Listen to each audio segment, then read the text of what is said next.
Hi, I'm Jon Patton, and I'm being interviewed by petey Twofinger. Sort of. He's not here because he lives a long way away, and you're not going to hear him because this is a very low-tech demo I'm doing on a handheld camera that I use for doing guitar pedal demos. But he did write down a whole bunch of things he wants to ask me, so I'm going to ask them to myself, and you're just going to have to pretend that I'm two people. I do that sometimes. What was your very first experience with electronics? When I was about 6, we had this tape rewinder that would rewind VHS tapes, and it worked a little too well. When it got to the end of the tape, it would keep rewinding very hard, so it ended up breaking the tapes. And I learned how to take the tapes apart and splice them back together on the machine.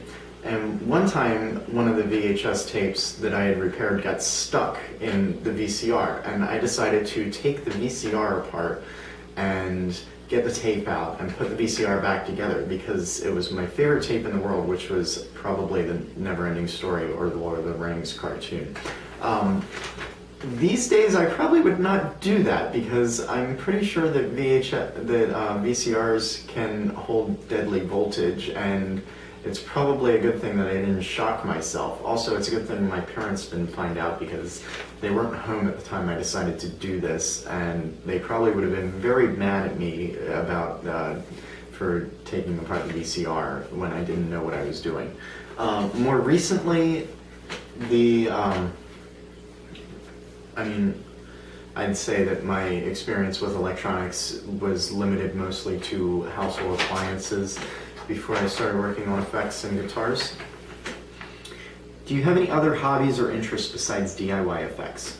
I do. I play in a band called Midway Fair, and we've recorded a couple CDs, and we're on the interwebs at midwayfair.org. We're an organism. I tend to go in these phases with my hobbies. I'll get really obsessed about something for a very short period of time and then discard it later. About the only hobby I'd say has really stuck with me since I started it is writing. I wanted to be a writer from the time I was about 5, and I started writing fiction when I was in middle school and carried it over in high school and college. I went to college as an English writing major. So writing is really the only thing that's stuck with me consistently. Although I've never really given up music. I do sometimes give up playing music professionally, whatever that means, but or semi-professionally. But I don't think I've ever really given up on writing in some way.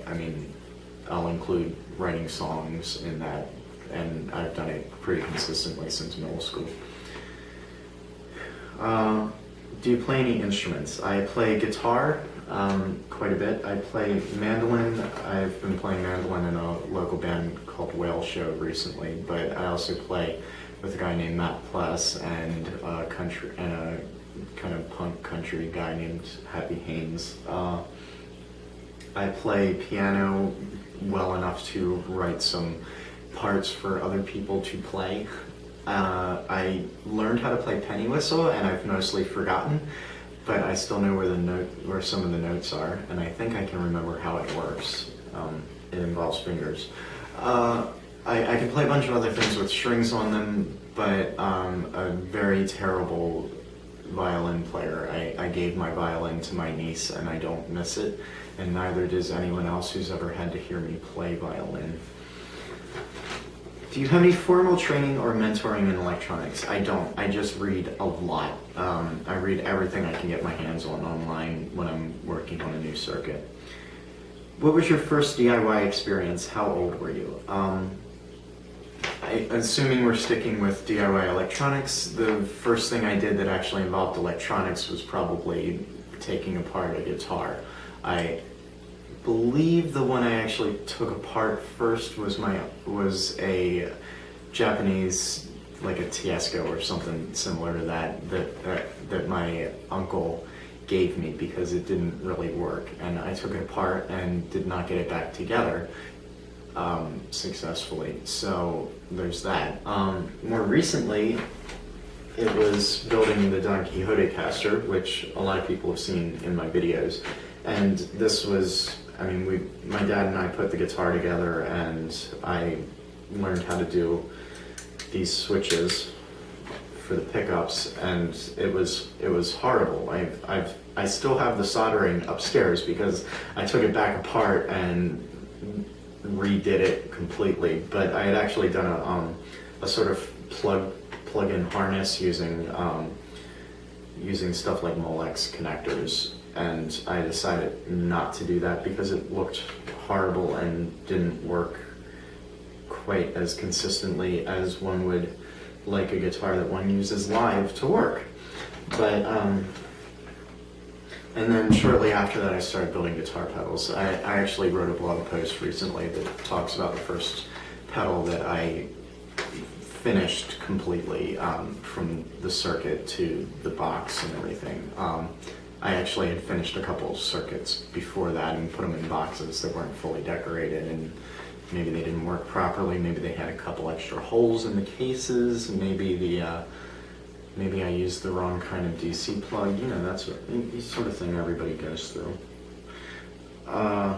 What inspired you to work with DIY electronics? Mostly avoiding BS. I don't like people to tell me that something's special when it's not very.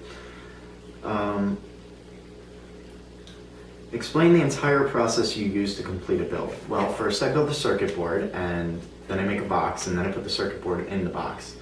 First you get a box, and then you put the circuit board in the box.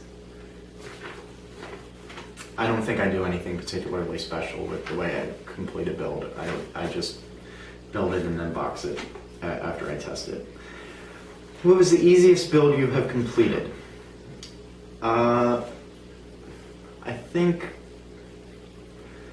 the most recently the easiest build I completed was was a clipper ship for a friend, and the clipper ship's one of my circuits. That one went together in like an hour, I think, and it was part of a multi-effect. But I guess as a full build, that one was pretty challenging. I mean, every single build I make seems to have some little challenge, even if I have to create it. Like if the circuit board goes together really well, I'll decide to spend an awful lot of time getting the painting right on the box and learning how to use paint remover when I mess up the box. But what was the most challenging build?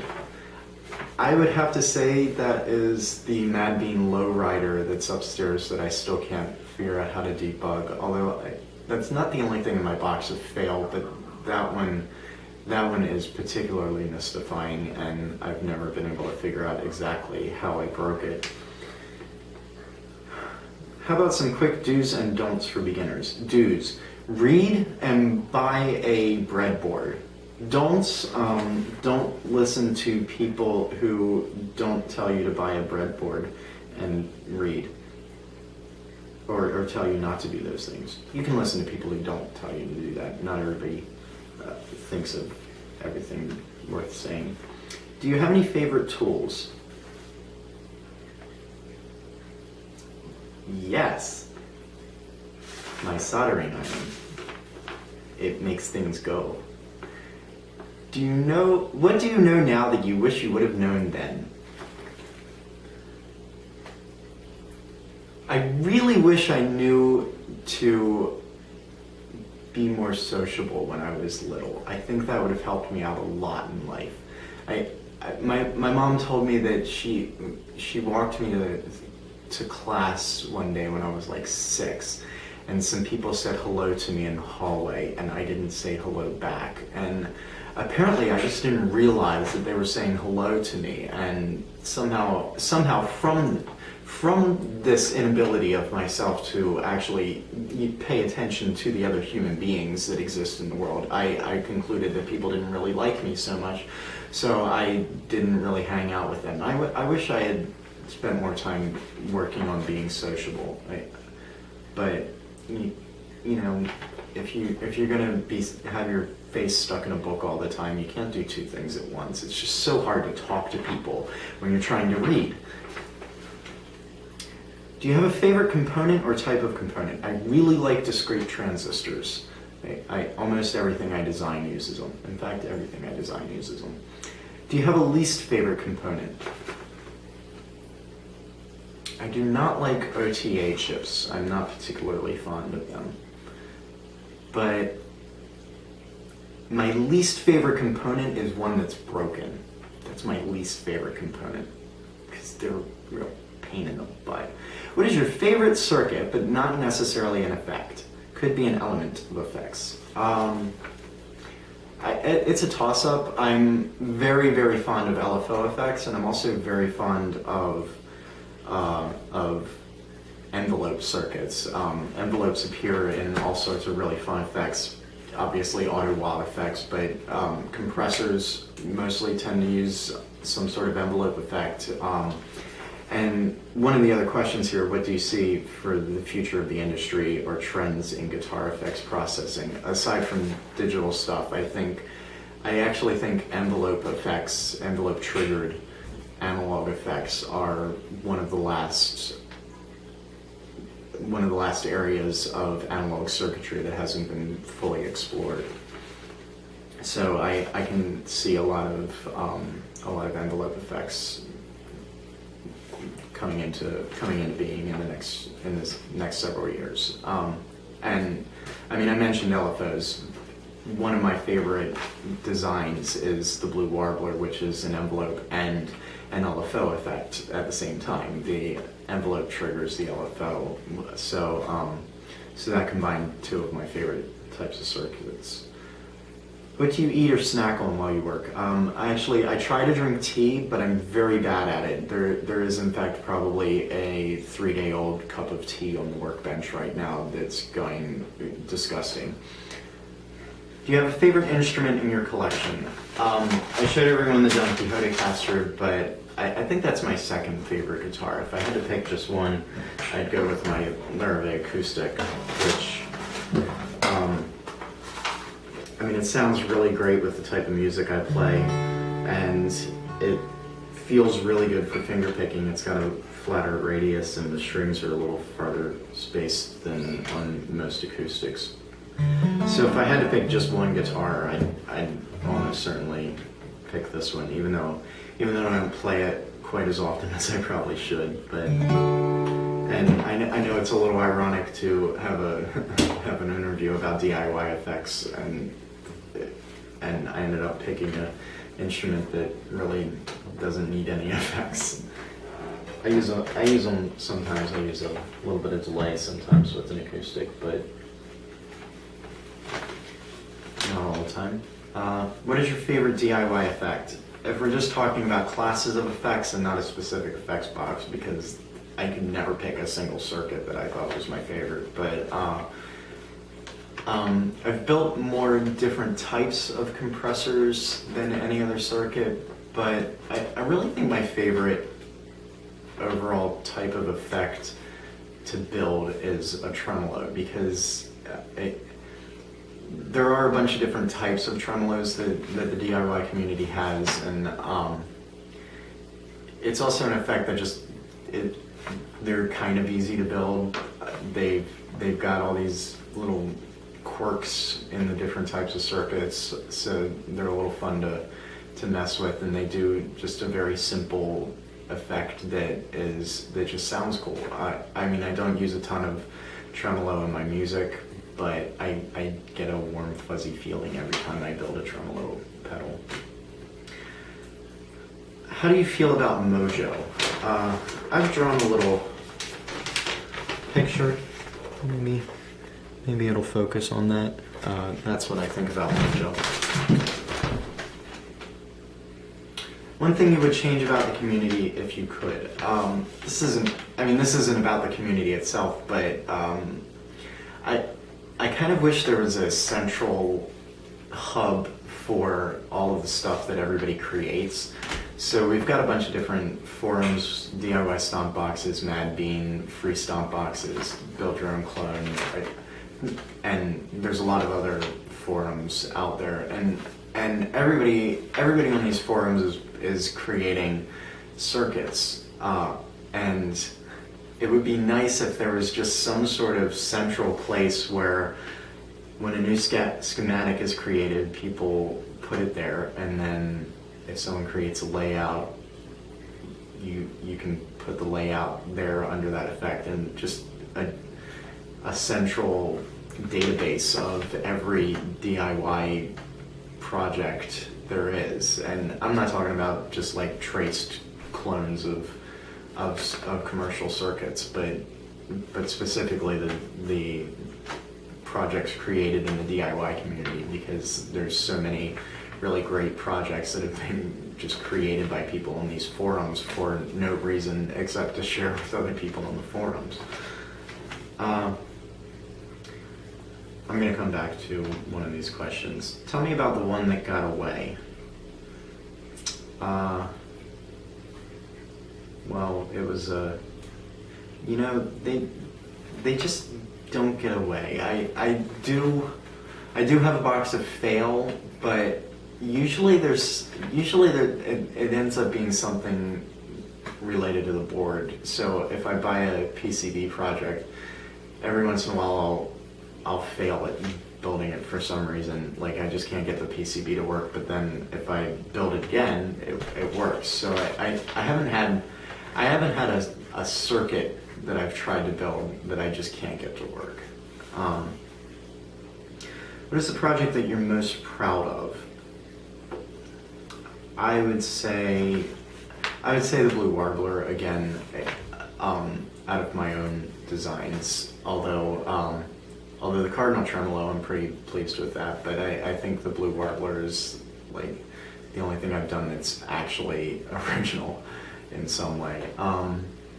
Even though it uses known circuitry, someone emailed me the other day, and he spent a couple months trying to find something else that sounds like it before he bought one from me, and I was really pleased that he emailed me back after all these weeks and said, well, I looked and I couldn't find something else that sounded like it, so I'll take one.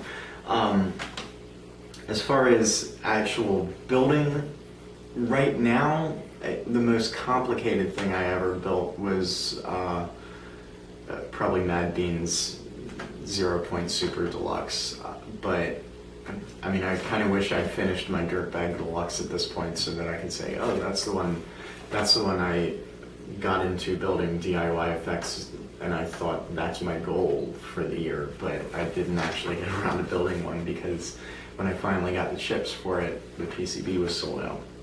So I'm going to come back to this last question. Do you have a person or persons in the community who you look up to, admire, or respect? And really, there's almost no way I could actually remember everyone to thank who I've learned something from, because I've learned something from almost everyone. Guys who are otherwise new to building effects, you can still learn something from them. So everybody has something to teach. But the really obvious ones are guys like RG Keen and Mark Hammer, who post tons and tons of hugely helpful tech help on DIY sound boxes, and you could go back and read their posts and find all sorts of useful information. Mad Bean for creating all these circuit boards for everybody to buy and doing even his own original effects now. Let's see, Culture Jam, I just kind of like his attitude about effects, and I really respect the projects he's put out. I like his circuit boards. Whenever I make a new build document, I put the names of people who created some part of that circuit. So if you look in the build documents I've done, and you look on the layouts and see who I've thanked for those, that would be a pretty big list of people too. PRR has been really helpful. His posts are always really great electronics knowledge that most of us just don't have, and it's always great to have somebody who really knows their stuff posting on the forums. I mean, I couldn't possibly name everybody who I look up to and respect. So, I mean, that's what I'll end with. I think this is certainly one of the best hobbies I've ever had, and definitely the most supportive community I've ever encountered online. So thanks for the interview, Petey, and goodbye, everybody.